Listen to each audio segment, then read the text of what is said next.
right. Next up is Dragon Ball Daima. A lot of hype built into this one. I have no clue what to expect other than I know they get turned into kids or something.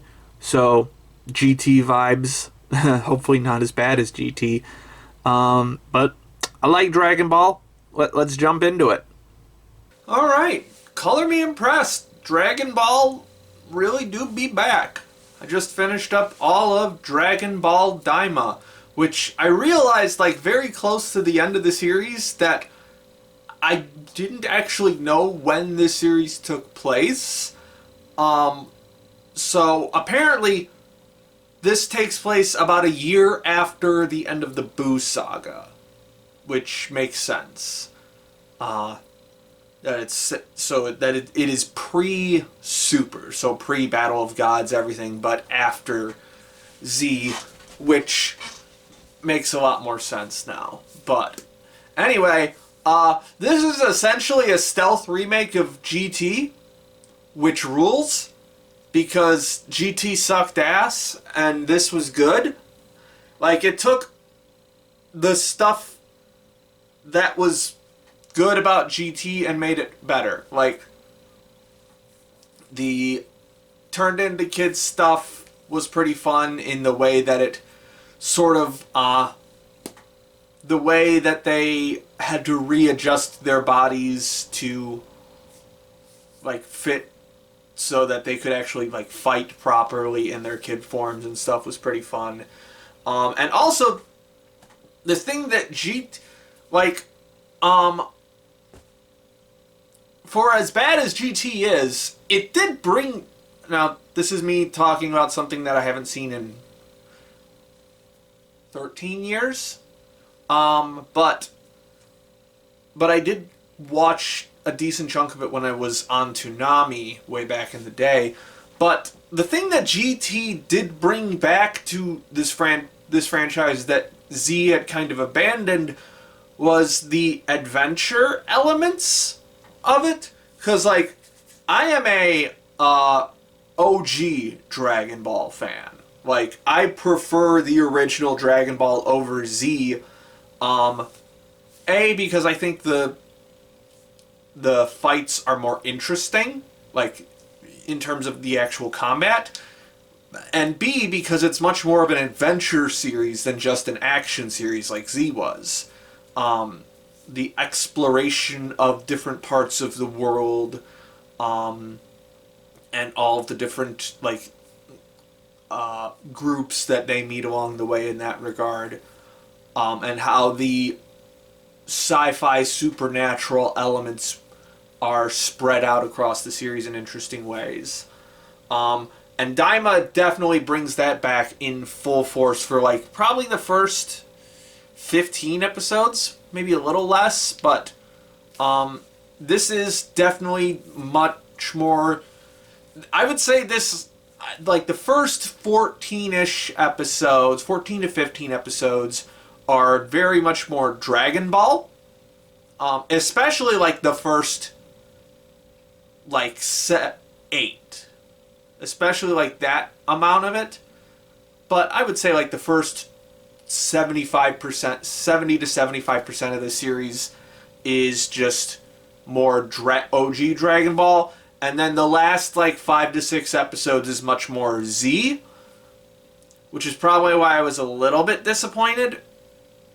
Not in that it was bad per se, but it was a bit stretched out in the way, not quite to the extent that Z would drag out at times, but the fight with Goma in the end felt too long.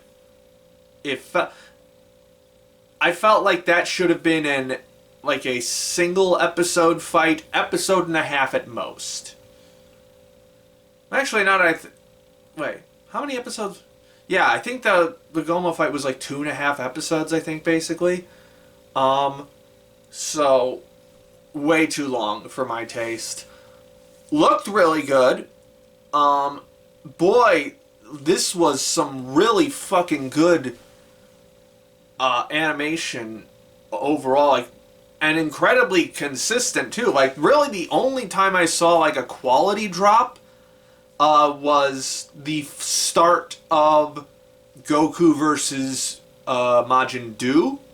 That was the only time I really saw like a where there was a point where I was like, oh, this isn't quite as good as everything else. But boy, this was a shockingly consistently good looking production. In terms of the character designs, these are just very classic Toriyama designs. Loved them. The world looked really fucking cool. All the different like details of it in like how the landscape looks and the color design and all of that. The sort of remake of Planet Namek in the second Demon Realm, but with Krakens. And then just the animation is so fucking explosive and cool and bombastic. To a fault at times, like, I know you think of like, how can it be too bombastic? Well, let me tell you about this thing called action directing. Is if you just go overboard with Sakuga and don't have total control over like the focus of the frame and like where your eye is supposed to be looking, it just kind of turns into gobbledygook, essentially. Very well animated gobbledygook, but gobbledygook nonetheless. Like the first Kamehameha that Goku does is like a mild example of that, where the camera is like spinning around so much and so fast that it just becomes disorienting. But also a lot of the stuff in the Goma fight also falls into that category of just there's not enough focus to this incredible animation. But other than that, really damn good looking. And I mentioned that like the first like 3/4 of this are like feel much more like Dragon Ball in terms of the adventure elements and also in terms of like the comedy. This was a funny show. Like the humor in this, for the most part, was really good. Consistently got laughs out of me with how absurd some stuff is. Stuff I didn't like was where it's just like screaming and making funny faces to the camera. Not my style of humor, unless Gintama's doing it because they know how to do it really well. But in this instance, it left me just kind of groaning a little bit sometimes, like just going, okay, that's the joke, I guess. Let's move on to the funnier jokes that I know you can do. Also, this show has like a love-hate relationship with the concepts of setup and payoff. Like, in that it doesn't really do it well a lot of the time. Like, so my like biggest complaint in that regard is like Goma, they set him up as being like they say he's like, yes, he's powerful, but he's also sneaky and cunning and stuff. And like that just never shows up. Like, wouldn't it have been cool if like he was like a smart fighter instead of just a giant punching bag with a special third eye accessory that let him just regenerate stamina over and over and over again? Wouldn't it have been cool if he had like was really smart with how he fought and used like tricks and deceit and stuff, while also being really powerful and being able to implement those cheats in ways that could be lethal to the Z fighters? But yeah, that's it. Just sort of This is a story just kind of goes. Which, in some respects, that's cool because it can just take you on these fun little tangents of like, hey, in this world, in this part of the demon realm, there are these floating volcanoes that spew gas that makes the air heavier so you can't fly as well. That's cool. So yeah, I really liked all the world building for it, but just like the core like setup and payoff moments, just not quite as good. I had another thought. What was like? Oh, toward in like the back third of this series ish, you don't really get a good. I didn't really get a good feel for like the scale of the fights until like the last episode and a half, probably, or last two episodes maybe, because like it just felt like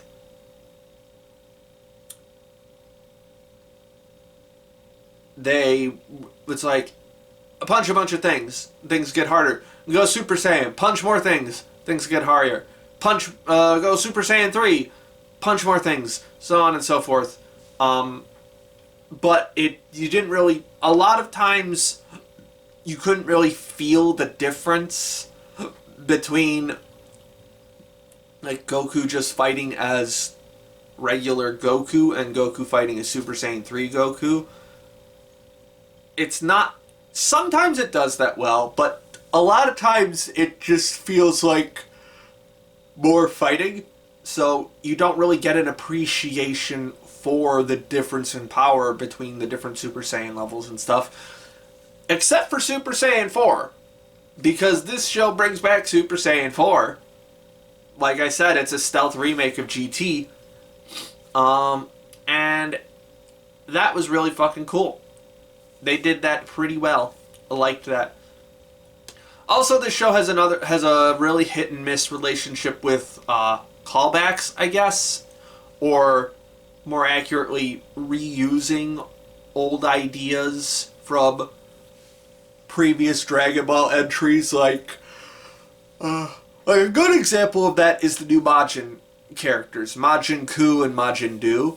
I really liked those characters a lot. I thought they were very fun and very interesting riffs on the concept of Majin Buu. And like the fact that their personalities were different enough and the situations were different enough that it made them a lot more interesting. A bad example of this is the Gendarmerie? Is that the word?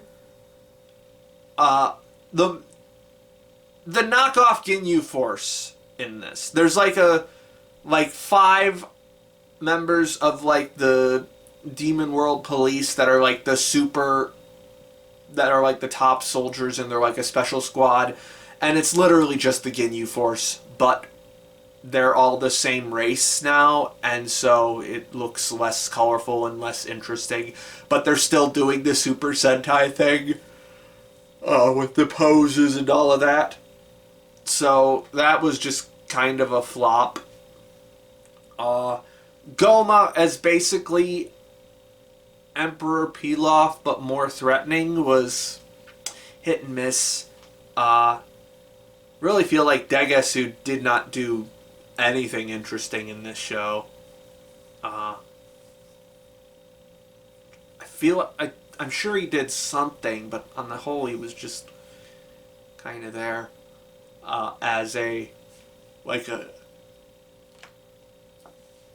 he was just there. I've gone all over the place with this series. Last little gripe I have with this is the soundtrack uses the melody from the OP a lot. Like, so much so that it started to become annoying, I guess. Oh well, whatever. That's a minor gripe in the grand scheme of things, but overall, I really enjoyed this series. Why am I yawning? It's not even 7 o'clock when I'm recording this. really enjoyed this series. I I think Toriyama had some involvement in it at some point before he passed away, because I think if I recall, I think I'm actually recording this the day of or the day after the 1 year anniversary of his passing. So presumably he had at least some input on the pre-production side of this series before he passed away. So on the one hand, like, yes, this was really good and I would like to see more, but on the other hand, if it was really good because Toriyama was involved with it, like, directly, what is it going to look like without his involvement now? I guess that's the question. But yeah, for this season specifically, Dragon Ball Daima, really good stuff. Alright, Dragon Ball Daima is complete. And we're going to put it in the number 2 spot for now with... we're going to give that a decent 7. Had a lot of fun with that one, despite its faults. Okay, and next is one that I'm just adding to the list now because I saw that Crunchyroll added it to their streaming service. Trapezium, which is a movie that I thought I was going to have the rips for last season, or even the season before that, but I just didn't. Just never came out. I know literally nothing about it. I think it might be an idol show, maybe. So let's find out. Well, I can definitely say that this is a first for me, and that I've never seen an anime with audio mixing so bad that I've actually had to adjust the volume on the fly. So that's new. I got like 5 or 10 minutes into Trapezium. It's not good. It's just not. Like, going to that first point, it's like the dialogue and like the ambiance and stuff is all mixed really quietly. And the OP is like way louder. So like I had to turn it up for like the opening scene and then turn it down when the OP came on and then turn it back up after the OP finished. I presume the rest of the songs in this are going to be like that because this is an idol movie. I didn't get to any of the other songs because the movie looks super mediocre. Really icky color design. It's not like garish, but it's just like not good. It's not pleasant to look at. And as I got into the scene where she meets the guy by the bicycles, like the compositing really started to take a shit. The character designs aren't good. There's something very artificial about them. There's just not a lot of thought put into them, except the girl that apparently looks like a character from Aim for the Ace. I'll take their word for it. Also, this is like an idol show or an idol film that's only 95 minutes long, and I've spent 5 to 10 minutes on stuff that's not related to that in any way. Maybe it's not an idol thing. I have to presume it. I saw something about idols in the synopsis. I didn't really read the synopsis because I never do. But some of the visuals in the OP were suggesting that there's going to be some idol stuff. But honestly, I don't care because the movie looks bad, and the dialogue is really weird, kind of nonsensical at times. It's just bad. I'm not surprised that Crunchyroll was not in a hurry to get this one out to streaming. It's really Not worth it. Okay, Trapezium is coming off the list. That's all the stuff that's available right now as of March 1st. So there's still a month left in the season. So we'll see if any of these four hit the cat site at some point. If not, we'll just move on to the list proper and do our little random number game for that. So if the video ends here, then that's the case. If not, we'll see which of these four I pull next.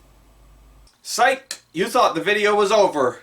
No, you probably didn't because you saw the time codes on it. But anyway, we got two more, at least, for this video. Starting with Love Live, Nijigasaki, School Idol Club, the movie, Final Chapter, Part 1.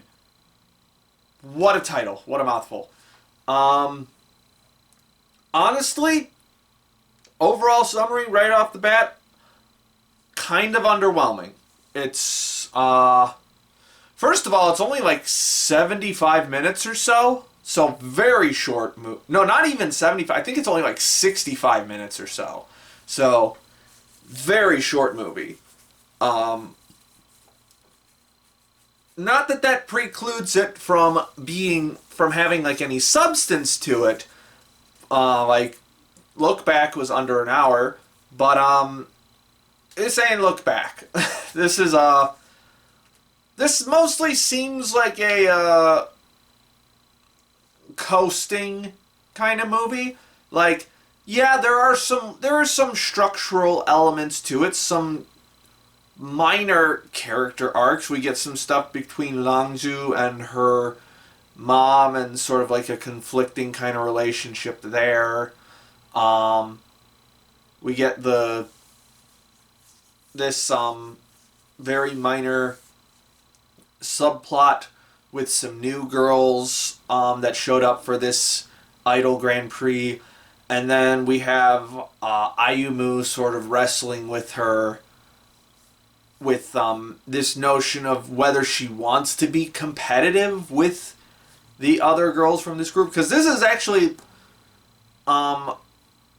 Nijigasaki finally doing the thing that Love Live normally does, which is have an idol competition.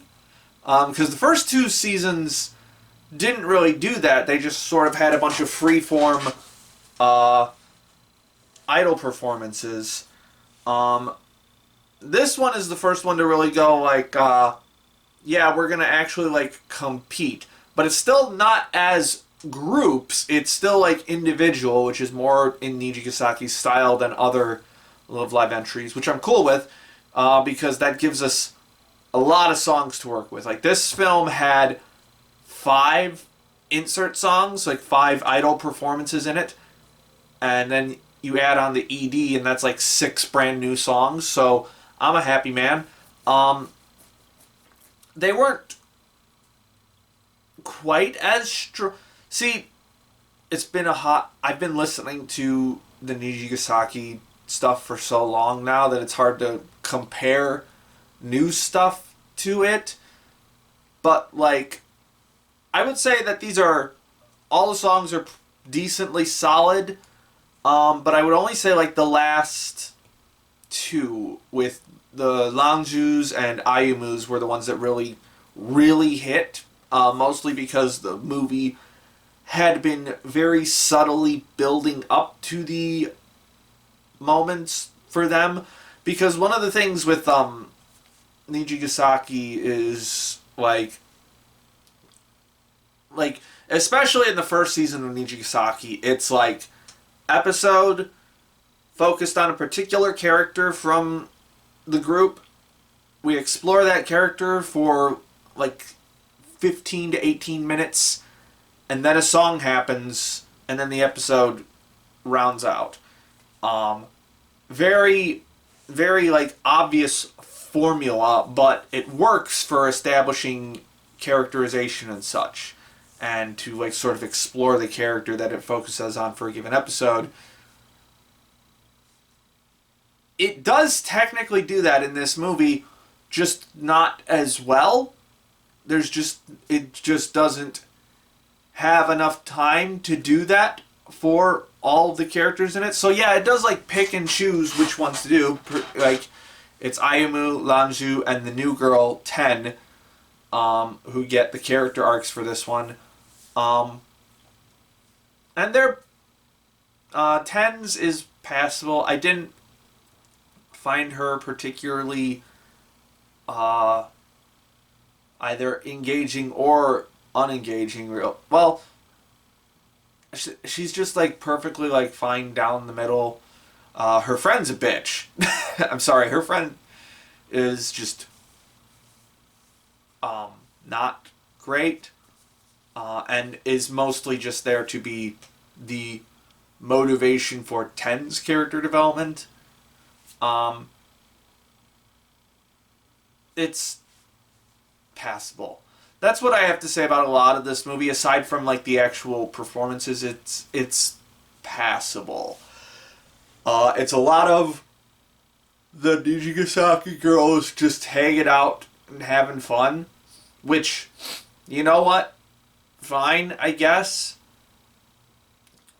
But I mean, fine, I guess if this was like an OVA or something.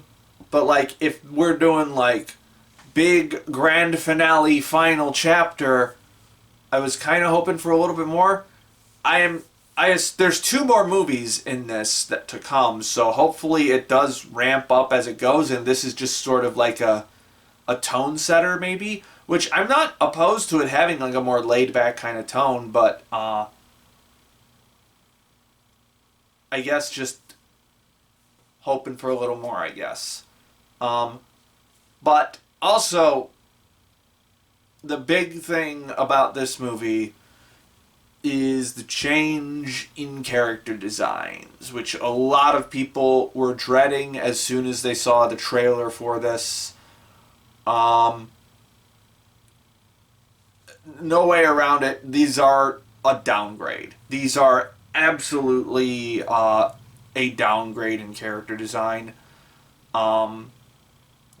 The facial proportions are slightly less good, slightly worse, and the color design for them feels a little flatter and just doesn't have quite as much pop as the original designs did. Some designs are some of the redesigns are better than others. Like I think Shizuka's design is again, none of these designs are better than their originals, but Shizuka's is like one of the least bad. Maybe a little bit of Kanata as well. But like there are also some that are just really not great. Like she wasn't in this movie a lot, but Karin's design, real big downgrade. Rin's design was a pretty big downgrade. Lanju's really could have been a lot better. It's just a downgrade, and I don't know why. Other than maybe the character designer just wasn't available for this movie? Or maybe it's to like simplify the designs a little bit to make animating easier. But there really wasn't a lot of like big explosive animation in this that didn't involve the CG dancing models. Like there really weren't, aside from like one cut of Shizuka at the very end of the movie, right before Lanju's performance, there really wasn't anything that popped about this in terms of animation. Now, like, the background art's really good. They do Okinawa pretty well. The background art's really nice to look at. And I will say the compositing is slightly better. Maybe that's the reason for it, because Nijigasaki, the TV series, had some pretty rough compositing at times. So I would say that's better, but it's still not perfect. It still has those moments of disjointedness. I just can't, for the life of me, figure out why they thought these designs would be a good idea. They're less, like the facial proportions are off a little bit more. The color palette for them is like, and the color design is like flatter and just less interesting to look at. They're simple, like, I don't know why you would try to simplify these designs. I just don't get it. The wardrobe was nice. They had a lot of really cute outfits for the movie. I'll give them that. Also, like the like Ten's big emotional character climax, the color design for that was like rough. It was like this really blown out lighting that just didn't work quite right. I don't know. I'm struggling to figure out why this production is like this. It's just real disappointing. Songs were good though. Liked the songs again, especially Nangju's and Ayumu's. Oh, that's another thing about this is there is a lot more fan service in this movie than I was used to with Nijigasaki. Now, when I say fan service, I don't mean like over-the-top anime fan service. I mean fan service by Nijigasaki standards, or even by like Love Live standards, where it's like Love Live, at least the stuff that I've seen, doesn't have a lot of fan service. Sunshine had a decent amount of like leery kind of shots to them. But Nijigasaki especially did not have a lot of that. This movie opens on a pool scene with a lot of feet shots. It was odd, to say the least. And it's like, I'm not opposed to the fan service. Like, there was this one shot of like you like leaning back with her like legs in the air, and her shirt was like coming up so you could see her tummy, and I was like, all right. But it was like, I noticed it. Like, I noticed that that was what they were doing. I noticed that they were adding in more fan service. So it wasn't like subtle in any way. So I don't know what to make of that. Other than that it's there, I guess. I guess I wouldn't say that it's like I disliked it one way or the other than it was just kind of odd that it started showing up like this with so much attention drawn to it, I guess. Again, it's not like anime fan service. It's not like fucking booby jiggle physics or anything, but like it's there. Yeah, I'm disappointed by this one. It wasn't bad per se. It was just not what I was hoping for. And again, there's still 2 entries left in this one, so maybe that'll really start ramping up towards something interesting. But otherwise, I'm just a little bit underwhelmed. Okay, just to offer a correction for stuff that I said off the cuff in that rambling, the character designer is the same for the entirety of Nijigasaki. This is Takumi Yokota. He is the character designer for all of this series, but the difference, I guess, is that he's not listed as chief animation director for the movie. he's on, and the ONA? I didn't know there was an ONA. Unless that's the Nijion thing. But anyways, so I can't necessarily blame Yokota for this. And it's like the director for all of Love Live is the same, or all of Nijigasaki is the same as well.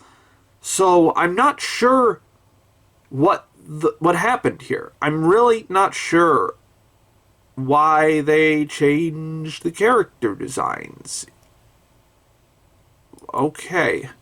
Anyway, Love Live Nijigasaki Final Chapter Part 1 is complete. We're going to put you at the bottom of the list for now. For now, I'm giving it a light 6, and it's a very light 6. Might even be a strong 5. This was just kind of disappointing, but I still had fun, but in a way of like, I just kind of sat there and enjoyed the pretty colors being beamed into my brain. So we'll see if it stays at a light 6. Anyway, now for what might be the last one of this video, the other thing that hit the cat site, Neko ni Naritai Tamagawa-kun. I believe this is a yaoi OVA, or at the very least a Shonen Ai OVA. I still don't quite know what the difference between those two things is. And also I think it's only like 17 minutes or so let's give it a shot. So, does that count as pet play? I got a little bit more than halfway through Neko ni Naritai Tamagawa-kun. It's ugly. It's real ugly looking. Well, not real ugly looking, but it's like super bare bones with the animation and the art direction and the character designs. Pretty much anything that you look at is extremely bare bones and has nothing to it. So any elements that could have been sensual or sexy just don't come across because it just doesn't look good. And you know what? There was potential here.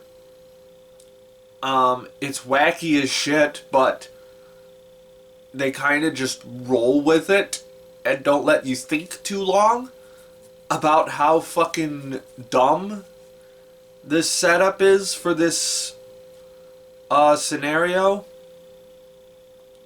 And I did like parts of the premise. Like, I thought that was pretty, like, this office or this concierge worker who's just like just constantly lets himself get beaten down at work needs to be pampered by someone, and just turns out that it's another hot anime boy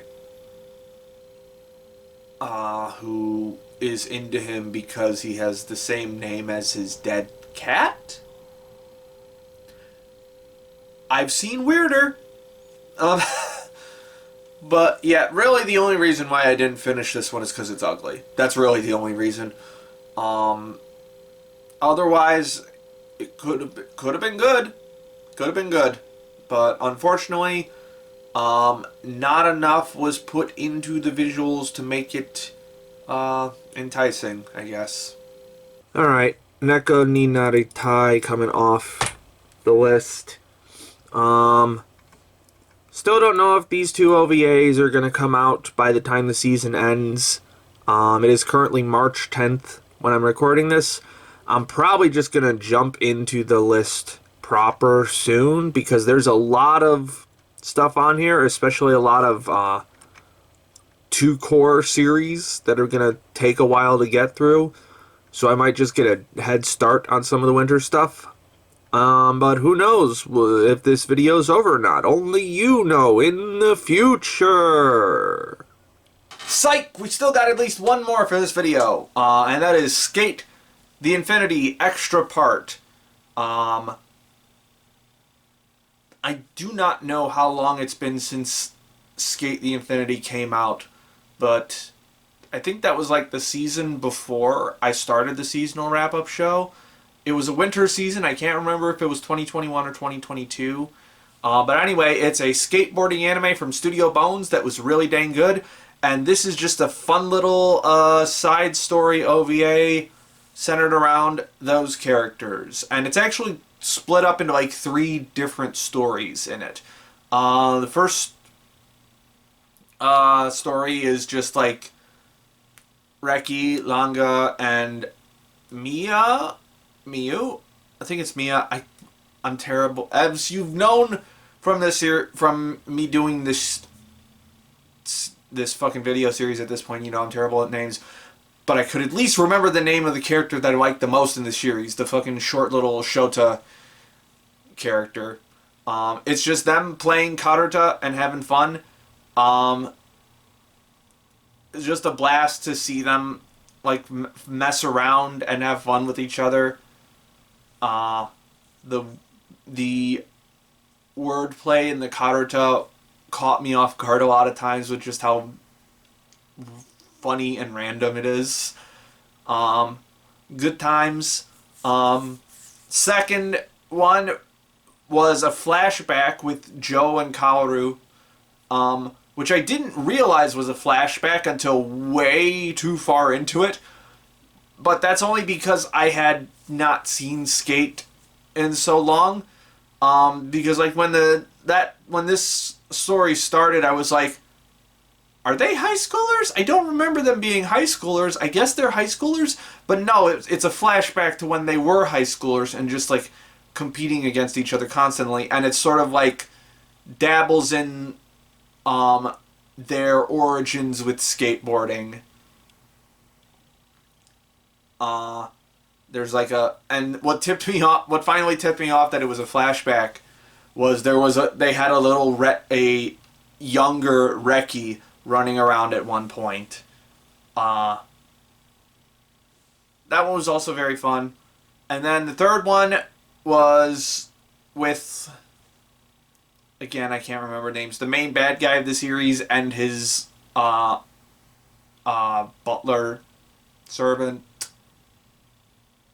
guy, where it just sort of shows their average day, I guess, in just with some of the most unhinged stuff in there, where it's just like the sexual implications of the main bad guy pulling out what do you call that? The thing, a whip? Not a whip, but like a little, you know what I mean.